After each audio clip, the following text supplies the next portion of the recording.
हम्म, जैसा कि आप लोगों को मालूम है कि जीएसटी में बहुत सारे चेंज आते रहते हैं।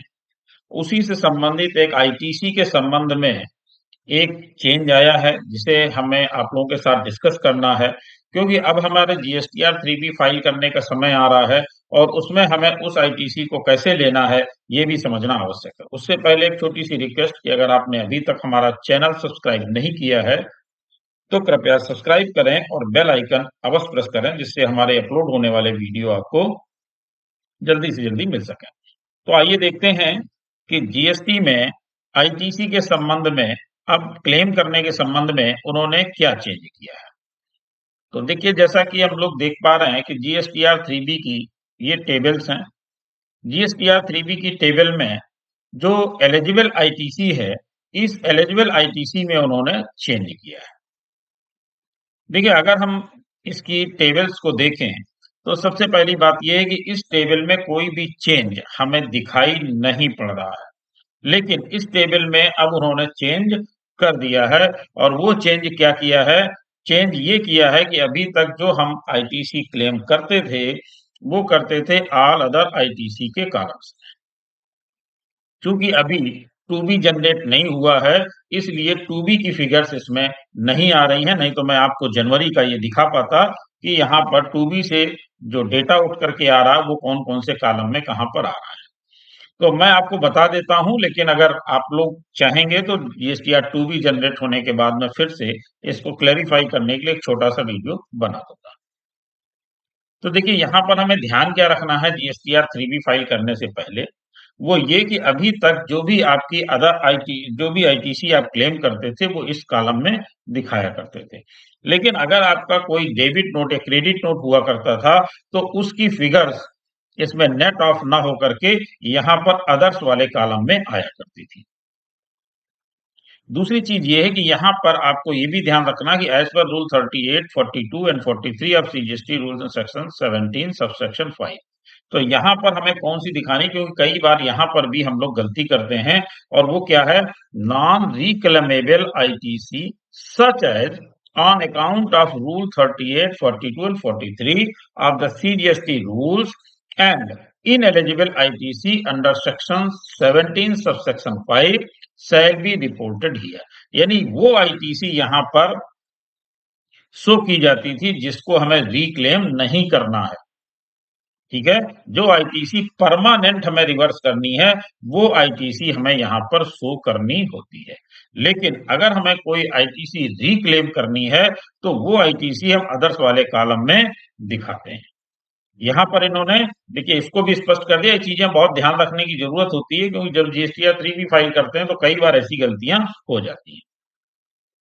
इस कॉलम में हमें लेना reclaimable ITC such as on account of rule 37 और CGST rules section 16 subsection 2 class B, section 16 subsection 2 class C of the CGST Act shall be reported here।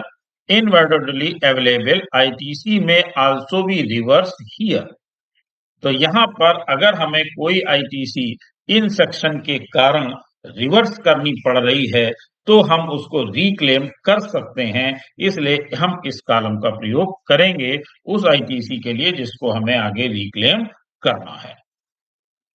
अब बात कर लेते हैं इसकी कि जो ऑल अदर आईटीसी की है, तो यहाँ पर हमें जब जो अभी तक हमें क्रेडिट नोट और डेबिट नोट की फिगर्स आती थी वो हमें यहाँ पर ना लेकर के कहाँ पर लेनी है? वो ऑल अदर आईटीसी में हमें नेट ऑफ करनी है।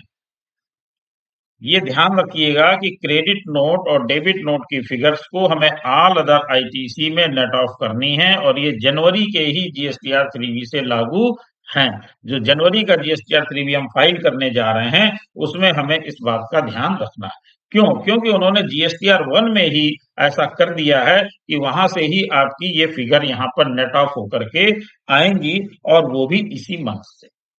लेकिन एक बात का ध्यान जरूर रखिएगा कि इसको आप क्रॉस वेरीफाई जरूर कर लीजिएगा, क्योंकि इसी महीने से ये स्टार्टिंग हो रही है। तो हो सकता है कि अभी जो फिगर्स आए उसमें कहीं कोई अंतर हो। तो ऐसा चेंज तो कर दिया गया है, लेकिन फिर भी जीएसटीआर 2B से जो फिगर्स आपकी यहाँ पर आएंगी जीएसटीआर 3B में, उनको आप एक बार जरूर चेक कर लीजिएगा। लेकिन जो चेंज किया गया है वो यही किया गया है कि अब जो फिगर्स आएंगी वो डेबिट नोट क्रेडिट नोट वाली यहाँ पर नेट ऑफ होकर के आएंगी। और यहाँ पर आपको मैंने बता ही दिया है कि कौन कौन सी रिवर्स करनी है। अब एक चीज और भी है कि यहाँ पर आपको ये बताया गया है नेट आईटीसी अवेलेबल A-B। ठीक है, तो आपको जो फिगर अभी तक मिलती थी ऑल अदर आईटीसी की यहाँ से, वो आपको ऑल अदर यहाँ से मिलती थी, वो नेट ऑफ होकर के यहीं से आपको मिल जाएगी। दूसरी चीज ये है कि नेट आईटीसी लेवल के बाद ये अदर डिटेल दी है। ये अदर डिटेल जो है ये क्या है, ITC reclaimed which was reverse under table 4B2 in earlier tax period. तो 4B2 में मैंने जैसा कि आपको अभी पहले बताया कि यहाँ पर जो हमें रिक्लेम आईटीसी करनी है वो यहाँ पर शो करनी है। तो ये आईटीसी का आपको ये केवल टेबल देखने के लिए है, यहाँ से कोई इफेक्ट आपकी आईटीसी पे नहीं पड़ रहा है। केवल इससे ये पता लग रहा है कि आपने ये आईटीसी रिक्लेम की हुई है और वो आईटीसी कौन सी है जो आपने पहले 4B2 में की थी। तो जो रिवर्स की थी वही आपने रिक्लेम करनी है। इसके बाद वाले में है ineligible ITC under section 16 sub section 4 and ITC restricted due to POS rules यानी प्लेस ऑफ सप्लाई। तो कुछ आईटीसी ऐसी होती है जो इनएलिजिबल हो जाती है सेक्शन 16 सब सेक्शन 4 की वजह से या प्लेस ऑफ सप्लाई की वजह से, जो आप क्लेम नहीं कर पाते हैं, उसकी फिगर्स आपको यहाँ पर डालनी। लेकिन इस आईटीसी का कोई आपको जो 3B में आईटीसी आप क्लेम करते हैं उस पर कोई फर्क नहीं पड़ता है। ये केवल व्यू ओनली है, यहाँ पर आप डाल करके केवल शो कर सकते हैं।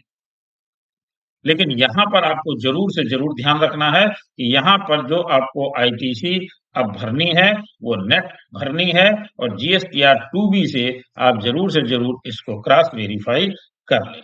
तो एक ये बड़ा चेंज आया है और ये जनवरी से ही आया है, इसलिए आप अपना जीएसटीआर 3B फाइल करने से पहले इस रूल्स को जरूर से जरूर देख लें जो अमेंड कर दिया गया है। तो मेरा ख्याल है कि अब आपको इससे संबंधित चीजें क्लियर हो गई होंगी और ज्यादा क्लियर आपको जब जीएसटीआर 2B जनरेट हो जाएगा, तो जनरेट होने के बाद यहाँ पर फिगर्स आ जाएंगी एलिजिबल आईटीसी में, तब हम आप लोगों को और भी क्लियर कर पाएंगे। और अगर आप कहेंगे तो इसका भी एक छोटा सा वीडियो हम आपको आगे दे पाएंगे। Thank you.